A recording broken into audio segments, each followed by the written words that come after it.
오늘 말씀은 시험의 복이라는 제목으로 함께 말씀을 나누고자 합니다. 혹시 이런 질문을 하면서 여러분들에게 말씀을 나누고 싶은데요. 하나님이 우리에게 원하시는 것은 무엇일까요? 하나님이 우리에게 바라시는 것이 혹시 있지는 않을까요? 우리가 하나님의 부르심에 따라서 주님 전에 나왔으니까 우리에게 원하시는 것, 우리가 어떻게 되길 원하신다. 예수 그리스도가 십자가를 지셨어요. 대속의 은혜를 우리들이 입었습니다. 그렇다면 하나님이 그것을 통해서 우리가 이렇게 되어가기를 원하시는 것이 있지 않을까요? 제가 생각하는 것은, 우리에게 원하시는 것은 이전에도 말씀을 드렸지만 하나님의 목적에 따라서 창조되어진 것을 회복하는 겁니다. 하나님이 우리를 하나님의 원래의 모습대로 회복시키는 것이 하나님의 뜻이겠죠. 그래서 십자가를 지신 것도 우리의 죄를 대속하셔서 우리 죄로는 결단코 하나님 나라에 들어갈 수 없으니 하나님께서 우리의 죄를 깨끗하게 하심으로, 그리고 하나님과의 온전한 관계를 이루어가게 하고자 하는 하나님의 뜻이 계시다. 그래서 하나님 나라에 우리가 온전한 하나님의 백성으로, 하나님의 자녀로서 세워지길 원하신다. 이것이 하나님의 뜻이라는 것이죠. 한 번쯤 이런 이야기를 들으셨을 것 같은데요. 성화라는 이야기를 한번 들으셨을 것 같습니다. 성화란 예수님을 믿는 우리 하나님의 자녀가 하나님의 도우심으로 조금씩 예수님을 닮아가는 거예요. 예수님은 죄가 없으시잖아요. 예수님은 완전하십니다. 모든 것에 완전하신 분이에요. 그래서 그분을 하나하나 우리가 닮아가는 거예요. 우리는 이 모습이, 지금의 모습 속에서는 하나님과 다 똑같지는 않습니다. 예수님을 믿는다고 해서 똑같지 않는다라는 것을 말씀해주고 있다는 것이죠. 예수님을 믿었다고 해서 우리가 완전합니까? 그렇지 않아요. 하나님께서는 우리의 마음을 바꾸시고요, 우리의 말과 행동과 생각을 조금씩 하나님의 생각과 하나님의 마음과 하나님의 성품과 하나님의 그런 마음으로, 행동으로 우리를 점점 변화시켜 가는 것, 이것을 하나님이 원하시고 계시다라는 것을 이야기하는 것이죠. 이렇게 한번 생각해 볼 수 있을 것 같아요. 씨앗을 심었습니다. 씨앗을 심었는데 우리가 그 씨앗을 심으면 바로 큰 나무를 기대하지는 않죠. 그 나무가 조금씩 자라나는 것을 우리들이 생각해 볼 수 있다라는 것이죠. 그래서 우리는 그 씨앗이 물을 주면서 조금씩 자라고 물을 먹고 햇빛을 당합니다. 그런 가운데에 풍파도 일어날 수 있죠. 비바람이 치고, 그리고 여러 가지 어려운 환경 속에 놓여 있다가 그것이 하나하나 성장하면서 뿌리가 단단해지고, 그리고 튼실한 그런 나무로 성장해 가는 것을 우리는 볼 수가 있습니다. 우리의 믿음이 바로 이런 것입니다. 예수님을 믿고 나서 하나님이 우리를 조금씩 성장시켜 주시는 거예요. 성령님이 우리를 조금씩 성장시켜 주시는 거예요. 이것이 바로 성화의 과정이라고 우리는 볼 수가 있습니다. 그런데 이렇게 성장해 가는 과정 속에 우리가 이 나무가 뿌리를 단단히 하는 것처럼 우리들도 믿음의 뿌리를 단단하게 하는 과정이 있는데, 그것이 무엇인가 하면 바로 시험이라는 겁니다. 그래서 이 시험을 통해서 하나님이, 이 야고보서는 우리들에게 이 시험을 통해서 우리가 믿음의 뿌리를 든든히 하길 원한다라고 이렇게 말씀하고자 하는 것이죠. 그럼 이 시험은 무엇이고, 그리고 시험을 통해서 우리에게 어떤 복을 주시고자 하는 것일까? 그래서 오늘 제목을 시험의 복이라는 제목으로 여러분들과 함께 나누어 보고자 합니다. 먼저는 그래서 우리가 시험이 과연 무엇일까? 그래서 시험을 첫 번째는요, 테스트라고 이렇게 이야기할 수 있을 것 같아요. 이 어떤 금이 정금처럼 되기 위해서는 반드시 거쳐야 되는 과정이 있는데, 그것이 무엇인가 하면 용광로에 계속해서 연단하는 과정을 가지는 거예요. 철이 정말 단단하게, 아주 단단하고 튼실한 철이 되기 위해서는 계속 용광로에 들어갔다 나왔다를 반복해야지만이 그것이 든든해지는 그런 철이 될 수 있죠. 금도 마찬가지입니다. 처음에는 불순물이 많았어요. 그런데 정금처럼 되기 위해서 반드시 용광로라는 그런 그 연단을 거쳐서 이렇게 정금이 되어져 가는 과정이 된다는 것을 말씀해 주고 있다는 것이죠. 이런 과정이 무엇인가? 이런 테스트, 하나님께서 우리를 이 테스트는 좀 다른 말로 하면 우리에게 이것을 시련이라고 표현할 수 있는데요. 우리에게 시련을 허락하심으로, 우리에게 시련을 주심으로 하나님과 친밀한 관계를 맺어가게 하신다라는 것을 말씀해 주고 있다는 겁니다. 그래서 12절을 보면요, 이렇게 시작을 합니다.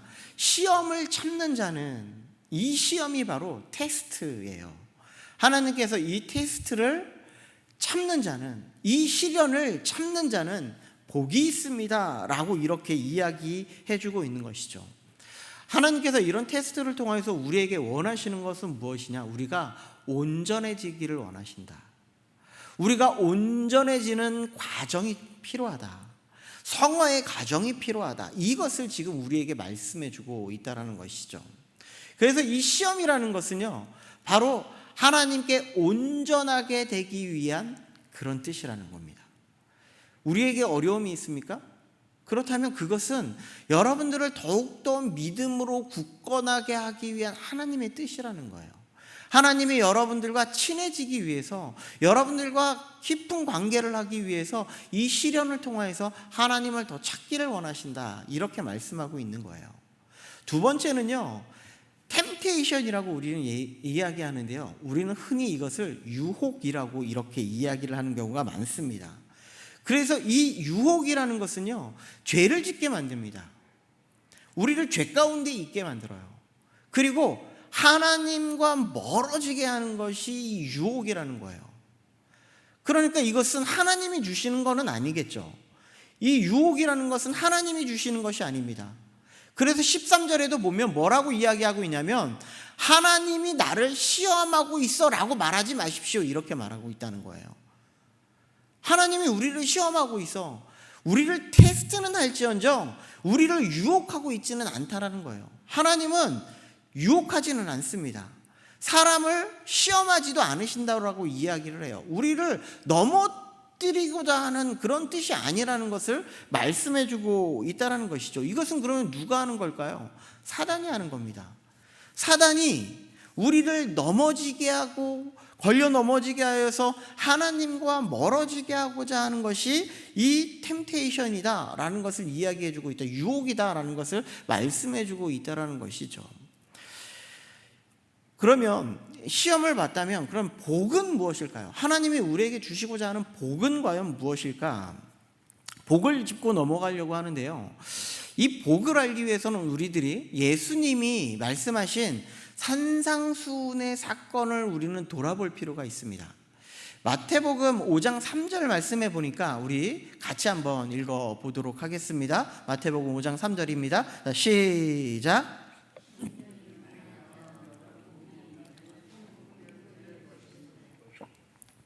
아멘. 심령이 가난한 자는 복이 있습니다, 이렇게 이야기를 해요. 복이 있대요. 심령이 가난한 자가 복이 있대요. 이것은요, 제가 이것을 말씀드릴 때 뭐라고 말씀을 드렸냐면, 이전에 팔복을 여러분들에게 같이 설교를 나눌 때에 이것은 믿음의 첫 과정이다라고 이렇게 이야기를 해요. 하나님에 대한 간절함, 이런 마음이 있는 자에게 복이 있습니다. 하나님과 가까워질 수 있습니다. 이것을 말씀드렸습니다. 그래서 이 복을 조금 더 구체적으로 생각해 보면 마카리오스라는 단어를 쓰고 있는데, 하나님과의 관계에서 누리는 기쁨, 만족을 의미해요. 우리가 하나님을 갈망하면요, 하나님을 받아들이면요, 그 안에서 다른 어떤 것이 우리를 만족시키지 못합니다. 예수님 때문에 우리는 기뻐할 수 있고, 예수님 때문에 만족하는 삶을 살아가게 된다라는 것을 이야기해 주고 있다는 것이죠. 여러분들 핸드폰 배터리에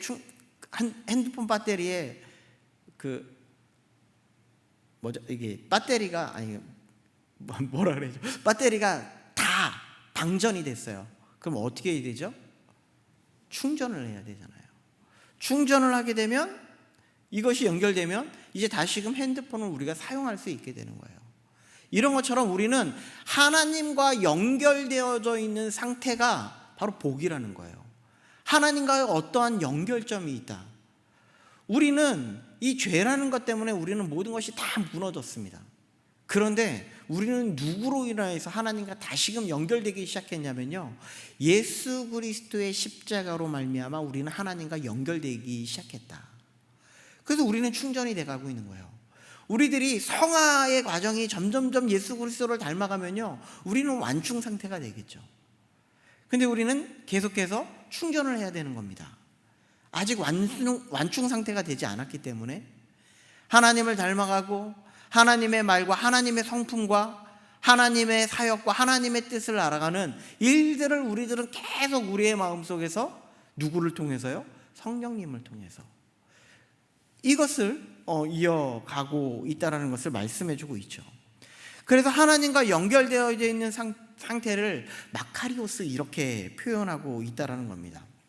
여러분들, 구약의 이스라엘 백성들을 한번 생각해 볼까요? 구약의 이스라엘 백성들은요, 하나님께서 이렇게 선택을 하셨어요. 하나님께서 그들을 선택해 주셨어요. 이스라엘 백성들이 무슨 잘남이 있었을까요? 하나님, 그들이 뭐가 그렇게 특별했을까요? 그들의 민족이 정말 많았을까요? 뭐라고 신명기 7장 7절에 보니까 뭐라고 이야기하냐면, 함께 읽어보겠습니다. 자, 시작. 여호와께서 너희를 기뻐하시고 너희를 택하심은 너희가 다른 민족보다 수요가 많기 때문이 아니니라. 너희는 오히려 모든 중에 가장 적으니라. 그들은 많지도 않았어요. 얼마 되지도 않았다는 거예요. 이 말씀은 무엇인가 하면, 너희가 모든 열방 중에서 가장 작기 때문에, 너희들이 특별함이 없기 때문에, 너희들은 하나님의 은혜가 필요하기 때문에, 그냥 하나님의 전적인 은혜다라는 것을 말씀해주고 있다는 거예요. 베드로도 이와 비슷한 이야기를 하고 있는데요, 베드로전서 2장 9절의 말씀에 보니까 이것도 같이 한번 읽어볼게요. 자, 하나님이 우리를 불렀어요. 그리고 나서 그 부르심에 통하여서 우리를 뭐라고 부르시냐면 이렇게 이야기를 하는 겁니다. 자, 같이 읽어보겠습니다. 자, 시작. 그러나 너희는 택하신 족속이요 왕같은 제사장들이요 거룩한 나라요 그의 소유된 백성이니, 이는 너희를 어두운 데에서 불러내어 그의 기이한 빛에 들어가게 하시니에 아름다운 덕을 선포하게 하려 하심이니라. 아멘. 우리는 어두운 데에 있었습니다. 죄악 가운데 있었습니다. 우리는 다 죽은 자 가운데 있었어요. 그런데 하나님이 우리를 불러내셔서 하나님의 소유가 되게 해주셨다. 하나님과 연결되게 해주셨다. 하나님 앞에 속한 자가 되게 해주셨다. 거저 주시는 선물이죠. 하나님의 은혜예요. 하나님과 구별되게 해주셨다. 이 말씀을 하고 있는 겁니다. 우리가 은혜라는 관점으로 한번 살펴보면 사도 바울은 이렇게 로마서를 통해서 이렇게 이야기를 해요. 우리가 아직 죄인 되었을 때, 죄인이라는 거예요. 우리가 은혜를 받은 것은요, 아직 죄인 되었는데 우리는 어떠한 자격이 없음에도 불구하고 하나님께서 예수 그리스도께서 죽으심으로 하나님의 사랑을 우리에게 보여주셨다고요. 10절도 볼까요? 곧 우리가 원수 되었을 때, 하나님과 원수 관계에 있습니다. 정말 미워할 수밖에 없는 그런 자예요. 그런데 하나님께서는 그의 아들을 죽이셨대요. 그리고 뭐라고 이야기합니까? 하나님과 화목하게 하셨대요. 하나님과 친밀함을 갖게 해주시고요, 하나님과 연결시켜 주셨다는 것을 말씀해 주고 있어요. 이 놀라우신 하나님의 은혜이죠. 하나님, 이것이 하나님이 우리들에게 은혜를 주시는 영적인 원리예요. 나의 잘남이 아니에요. 나의 잘나서가 아니라 오직 예수 그리스도의 십자가의 은혜로 우리에게 은혜를 베풀어 주시는 겁니다. 우리를 선택해 주신 겁니다. 요셉을 한번 생각해 보도록 하겠습니다. 형들의 시기로 죽을 위기에 놓이게 되었습니다. 요셉, 요즘 새벽에 계속 묵상하고 있지 않습니까? 노예로 팔려가게 되었어요. 또한 감옥에도 갇히게 되었죠. 그런데 요셉을 이야기할 때 뭐라고 이야기하냐면요, 이렇게 이야기합니다. 형통한 자. 형통한 자래요. 여러분들, 감옥 가고 종이 되고 이게 형통한 자라고 말할 수 있습니까? 그러면 우리는 다 노예가 되고 종이 되는 것이 맞습니까? 그것이 아니죠. 왜 그를 형통한 자라고 이렇게 이야기를 하냐면, 이 형통하다가 그냥 우리들이 쉽게 이야기하면 복받은 자라는 얘기예요. 복받은 자라고 이렇게 이야기를 하는데 왜 복을 받았냐? 하나님이 함께 하심으로. 같이 한번 읽어볼까요? 자, 시작. 여호와께서 요셉과 함께 하심으로 그가 형통한 자가 되어 그의 주인 애굽 사람의 집에 있으니. 하나님이 함께 하셨대요. 하나님이 함께 하시니까 그게 복된 사람이라고 이렇게 이야기를 하는 겁니다. 이것이 복이라고 이야기를 합니다. 그렇다면 야고보는 오늘 본문을 통해서 무엇을 말하려고 하는 걸까? 시험의 복이라고 말씀을 드렸는데 오늘 12절 말씀을 같이 한번 읽어보도록 하겠습니다. 자, 시작. 참는 자는 복이 있나니 시련을 견디는 자가 주께서 자기를 사랑하는 자들에게 약속하신 생명의 면류관을 얻을 것이기 때문이라. 아멘. 시험을 참는 자는 뭐가 있다고 말하냐면요, 복이 있대요. 여기에서 시험, 아까 처음에 얘기했죠. 여기에 있는 시험은 테스트라고 말씀을 드렸죠. 시련을 참는 자, 고난을 참는 자는 복이 있대요. 그리고 이는 결과잖아요. 시련을 견디어낸 자다. 시험을 참는 자나 시련을 견디는 자나 고난을 견디는 자나 십자가의 길을 견디는 자나 다 하나님께서 복되게 해주시는 자래요. 그런데 이런 복되게 해주시는 자, 앞에 얘기했죠. 하나님이 함께 해주시는 겁니다. 하나님과 관계하는 겁니다. 하나님과 친밀함을 느끼는 겁니다. 이것을 이야기를 하는 거예요. 시련을 참는 자가요. 아까 나무가 성장하려면, 우리가 성화의 과정을 거치려면 마땅히 거쳐야 되는 것이 시험이라고 이야기를 했던 것처럼, 우리가 하나님 앞에 나아가는 것은 하나님과 온전한 관계를 이루기 위해서는 시련을 참아야 되고 시련을 견뎌내야 되고 시련을 이겨나가는 힘이 있어야 된다는 거예요. 이런 사람을 어떻게 한다고요? 하나님께서요? 사랑하신다고요. 하나님이 사랑하신대요. 하나님이 우리에게 오는 시험 때문에, 예수님 때문에 당하는 이런 고난을 우리들이 이겨나가고, 하나님 내가 어떻게 이것을 이겨나갈 수 있습니까? 이렇게 기도하는 자에게 하나님이 사랑한대요. 그래, 내가 너에게 함께 할게. 이것이 하나님의 은혜라고 말씀한다는 겁니다. 그런데 여러분들, 이 시련하고 이 복하고 사실 좀 맞지 않는 것 같지 않습니까? 시련은 우리가 생각하는, 우리의 생각 속에는요, 이 시련은 어려운 것 같고 복은요 좋은 것 같은 그런 느낌이 들지 않냐는 거예요.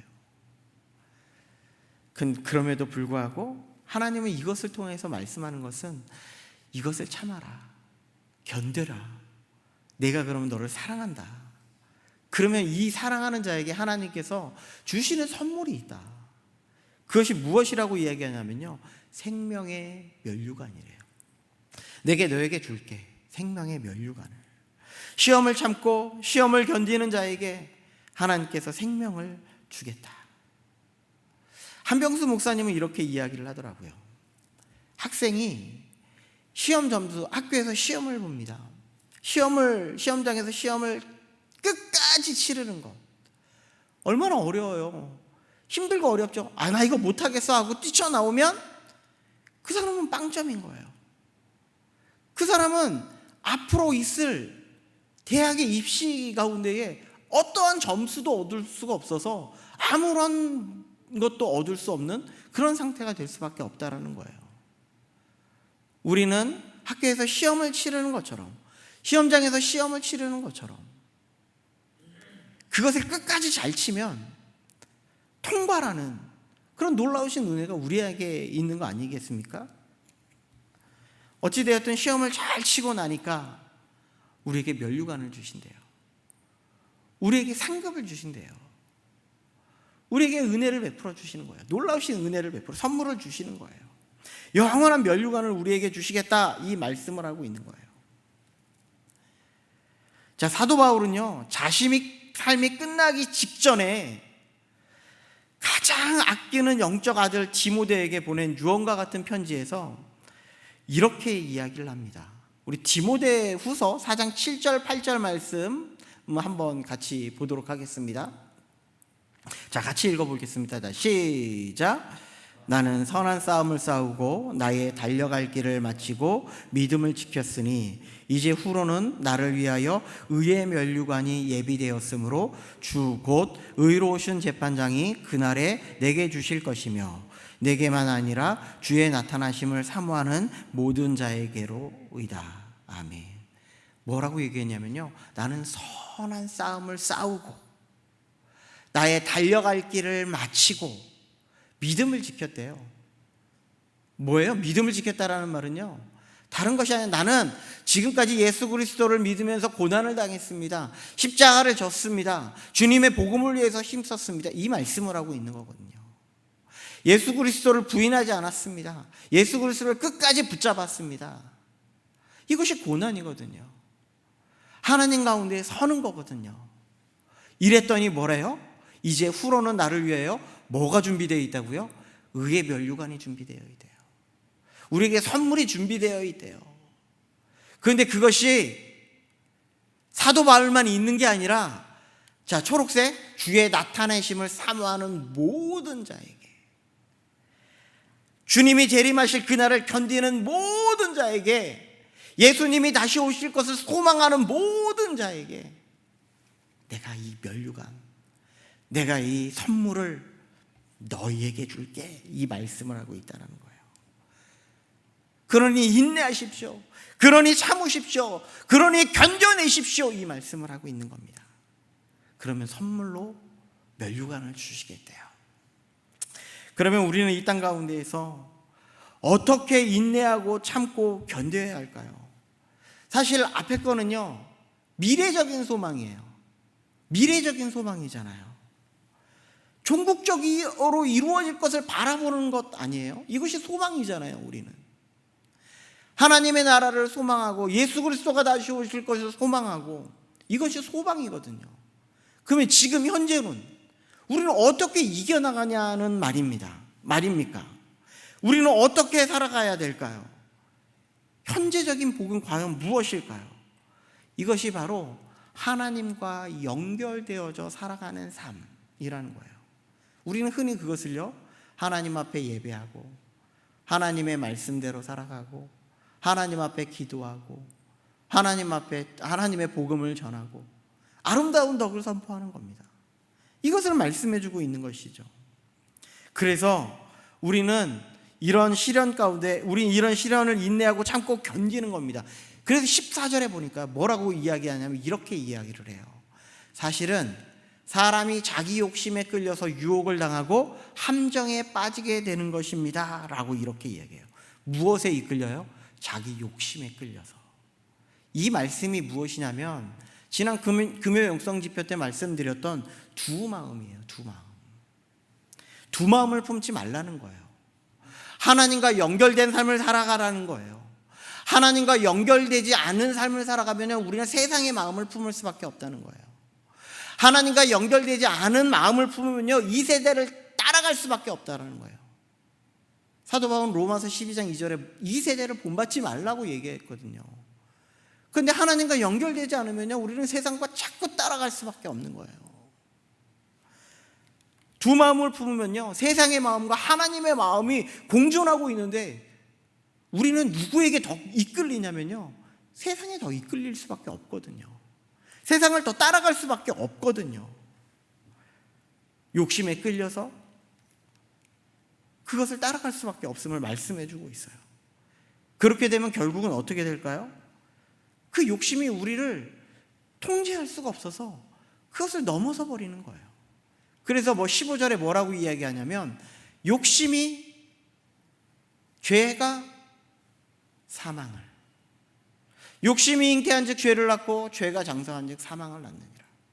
결국 우리의 욕심이, 세상을 따라가는 마음이, 세상을 탐욕하는 우리들의 마음이 결국은 예수 그리스도와 연결이 끊어져 버리는 그런 일들이 되고 만다라는 것을 이야기해 주고 있습니다. 사망으로 걸어가는 거예요. 우리는 계속해서 그래서 하나님과 연결되기 위해서 하나님의 말씀으로, 하나님 앞에 기도로 계속해서 나아가야 된다는 것을 말씀해 주고 있다는 것이죠. 그러면 우리가 추구해야 될 건 과연 무엇일까요? 하나님과 연결되어지기 위해서 우리가 계속해서 추구해야 될 것이 무엇일까요? 16절 이렇게 이야기합니다. 사랑하는 형제들아, 속지 말래요. 무엇에요? 세상의 욕심이에요. 세상의 마음에 속지 마십시오. 여러분들, 하나님과 연결되어야 합니다. 참고 견디십시오. 세상의 마음에 속지 마십시오. 달콤한 유혹에 속지 마십시오. 그러면 우리는 속지 않기 위해서 어떻게 해야 될까요? 우리는 속지 않기 위해서 야고보서는 뭐라고 이야기하냐면 하나님에 대해서 바르게 하십시오 라고 이렇게 이야기를 합니다. 17절을 보겠습니다. 자, 같이 읽겠습니다. 자, 시작. 온갖 좋은 은사와 온전한 선물이 다 위로부터 빛들의 아버지께로부터 내려오나니 그는 변함도 없으시고 회전하는 그림자도 없으시느니라. 아멘. 첫 번째로 뭐라고 이야기하고 있냐면요, 좋은 것을 주시는 거래요. 좋은 은사를, 온전한 선물을. 누가요? 빛이신 하나님께서, 그분께서 우리의 길을 인도해 주시고 우리를 선택해 주시고 우리를 이끌어 가시는 그분께서 우리에게 모든 좋은 것을 다 주시겠다. 그것을 기억해라. 그러니 우리는 그런 하나님을 붙잡아라. 자, 후반절은 뭐라고 이야기하냐면 그는 변함도 없으시고 회전하는 그림자도 없으시다. 회전하는 그림자가 뭐냐면요, 여러분들 태양이 빙글빙글 돌잖아요. 그럴 때 우리 그림자가 어떻게 돼요? 똑같이 그것을 따라 돌아가는 거예요. 회전하는 그림자도 없으시다. 태양은 움직이지만 하나님은 변함이 없으시다. 진실하시다. 신실하신 하나님을, 우리에게 약속하신 하나님, 우리에게 약속을 분명하게 지키실 것이고 우리가 이 모든 것을 참고 견디는 자에게, 모든 자에게 생명의 면류관을 주시겠다는 하나님의 약속을 너희들이 믿고 따라가라. 이 말씀을 하고 있다라는 거예요. 그렇게 되면 우리 18절 다 같이 한번 읽어보겠습니다. 시작. 그가 그 피조물 중에 우리로 한 첫 열매가 되게 하시려고 자기의 뜻을 따라 진리의 말씀으로 우리를 낳으셨느니라. 하나님이 우리들 중에 우리를 선택한 거예요. 첫 열매가 되게 해주셨대요. 어떤 첫 열매요? 이것이 바로 무엇인가 하면요, 영접하는 자 곧 그 이름을 믿는 자들에게 주신 하나님의 자녀된 권세예요. 하나님의 자녀가 되게 해주셨다고요. 진리의 말씀, 예수 그리스도의 복음이, 예수 그리스도의 그 십자가가 우리를 낳음으로 우리를 주의 자녀로 삼으셔서 우리를 첫 열매가 되게 해주신 거예요. 이때 당시에는 야고보와 그의 형제들이겠죠. 우리들에게는 우리 한 사람 한 사람이겠죠. 예수 그리스도를 붙잡고 예수 그리스도를 믿고 나아가는 우리들에게 하나님께서는 새로운 창조를 계속해서 이루어 가시겠다. 하나님께서 원하시는 새로운 하나님의 창조의 목적대로 우리를 새롭게 해주셔서 날마다 성장시켜 주시고 날마다 하나님의 뜻에 따라가게 해주시는 그런 놀라우신 은혜를 살아가게 해주시겠다. 그래서 말합니다. 고린도서 5장 17절 말씀에는요, 그런 중 누구든지 그리스도 안에 있으면 새로운 피조물이라. 이전 것은 지나갔으니 보라 새 것이 되었다. 새 것이 되었다. 이제 새 것이 되었으니 우리는 날마다 새로운 마음으로, 날마다 새로운 그런 하나님의 자녀로서 새로운 그런 날을 보낼 수 있어야 된다라는 것을 말씀해 주고 있습니다.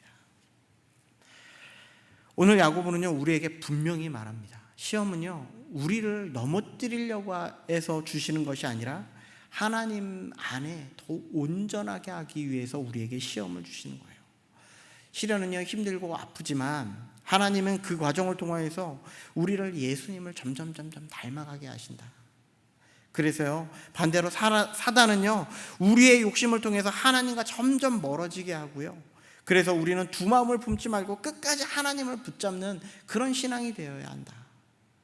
세상을 품지 마십시오. 세상을 끊임없이 우리를 흔들지만 하나님은 변함이 없으셔서 우리를 하나님의 자녀로 삼고자 하신다. 그것을 믿으십시오. 그것을 믿고 하나님의 신실함을 믿고 나아가시기 바랍니다. 그럴 때에 우리에게 그 끝에는 우리에게 예배하신 생명의 면류관이 우리에게 주어져 있음을 여러분들이 알고 믿음의 길을 끝까지 참고 견디고 그리고 하나님의 영원한 생명을 선물로 받는 우리 모든 성도님들 될 수 있기를 간절히 소망합니다.